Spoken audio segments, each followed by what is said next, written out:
Welcome! If you're new here, be sure to click the subscribe button and also click the bell icon so that you'll be notified about videos uploaded from this channel.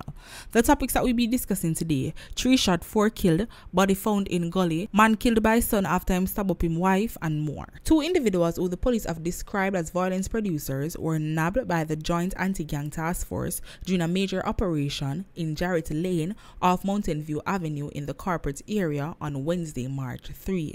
The 2 were among a group of 25 men who were detained by the security forces. One of the 2 violent producers, who were the target of the operation, has been identified as Richard Higgins, otherwise called Bob, who was listed as being wanted on the National Wanted Persons list. The other man is considered a person of interest in relation to several crimes in the area. The police team scooped down on the area of operation about 4 a.m., aiming to disturb the movement of the criminals in the space. At the end of the operation, the 2 violent producers and 23 other men were taken into custody. 28-year-old Omar Stewart, otherwise called B0DY, of Water Street, Kingston, was arrested and charged on 2 counts of shooting with intent and illegal possession of firearm and ammunition in relation to an incident which occurred in his community on Saturday, February 11.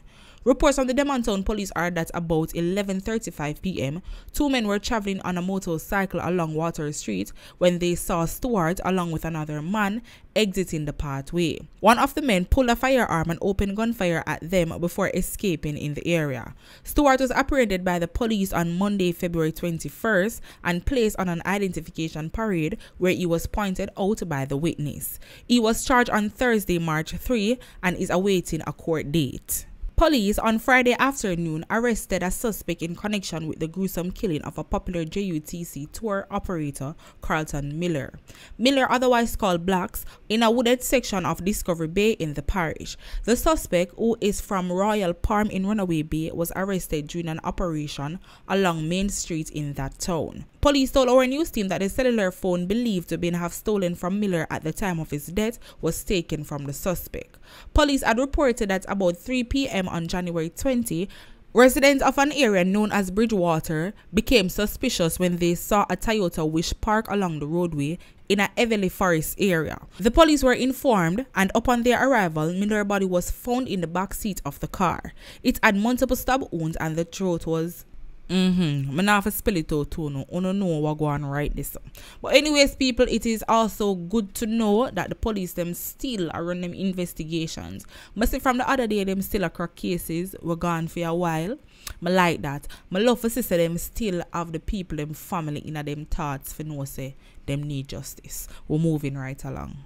The Old Bay police are probing the death of a 26-year-old man on Thursday, March 3 in Shrewsbury District in Portland. Dead is Tyrone Thompson, otherwise called Poochie, a mason of Shrewsbury address.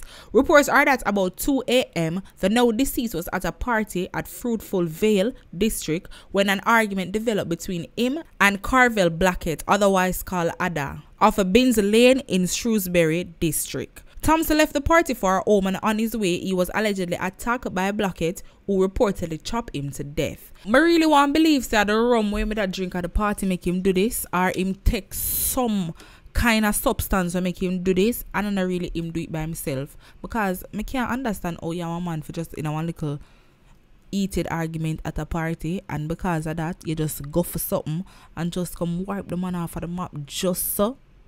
I don't want to believe that. But either way, him need for brought to justice. A 61-year-old farmer on Thursday became the 5th victim in St. Thomas following a gun attack at a bar in his community. Dead is Stanford Wilson. Reports are that sometime after 3 p.m., Wilson was among patrons at a bar when an armed man entered and shot him to the upper body.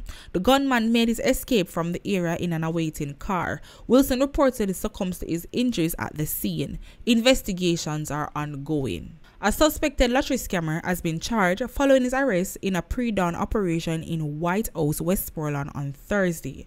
Reports are that about between the hours of 4 a.m. and 8 a.m., lawmen from the lottery scam task force searched the suspect home. The police said they also did an on-site examination of his cellular phone and found several files with names, address, phone numbers, and banking information of persons residing overseas. He was arrested and has since been charged He was arrested and has since been charged with possession of identity information and possession of access device.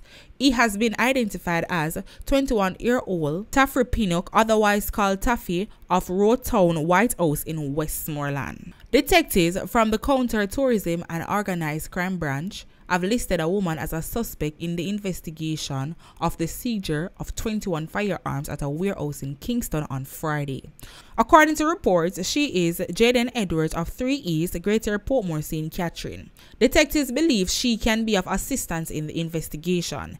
Edwards is being urged to turn herself into the CTOC before 12 p.m. on Saturday, March 5, 2022, in which 12 o'clock gone already, so I just hope she turn herself in. We're moving right along. The Hunts Bay police is seeking the public's assistance in identifying the body of a man who was murdered on Ferguson Drive, Riverton City, Kingston 11 on Thursday. According to reports, the body is 5 feet 7 inches tall, slim build, of dark complexion, bared face, and also a missing front tooth. It was clamped in a light grey Calvin Klein underpants, blue jeans, and a pair of white sneakers. The police team reported that the team heard loud explosion while on patrol and went to investigate. The man was discovered in a pool of water with what appeared to be gunshot wounds.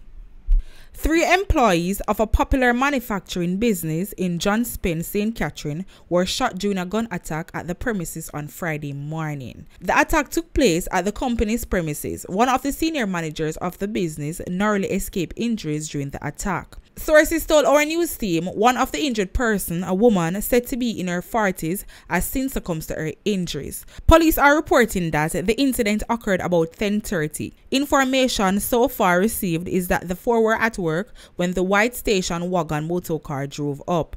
A man armed with a firearm exited the vehicle and opened gunfire at the 4 employees. The senior manager ran, but the other employees received gunshot wounds to various parts of their body. The gunman went back into the awaiting car, which drove away. The injured persons were taken to the hospital by the senior manager. They were admitted. It's not nice for you left your yard, for go work your honest bread for carry food come put on your table, And when you go, you lose your 3 points or something like this happen to you, It's not really nice at all. So people, for anybody who know, for the owner of the company who might have any information which can help investigations, do so, because the people them not deserve this at all. Viewers and subscribers, in the meantime, I would love to hear what are your thoughts on all these stories down below in the comment section. Remember, everybody's opinion is valid, so not afraid to leave your thoughts down there. We have made it to the end of our next video.